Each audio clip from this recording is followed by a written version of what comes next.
గురుతుగ జీవరమాలను పరిమళములు జల్లుచుండ పరిశీలనగా ధరించుముడెందమ్మున బరిలో దిగు బాహుబలిని వాలిని గూల్చన్.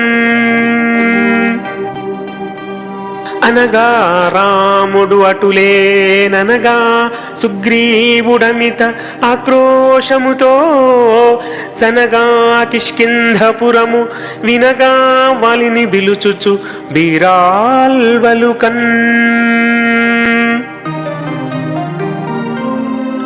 అతిగా శబ్దము చేయుచు మితిమీరిన విజయకాంక్ష మిక్కుటమవగా గతి పెంచుచు గర్జించుచు పతనము నీదని బలుకుచు పై పైకేగెన్.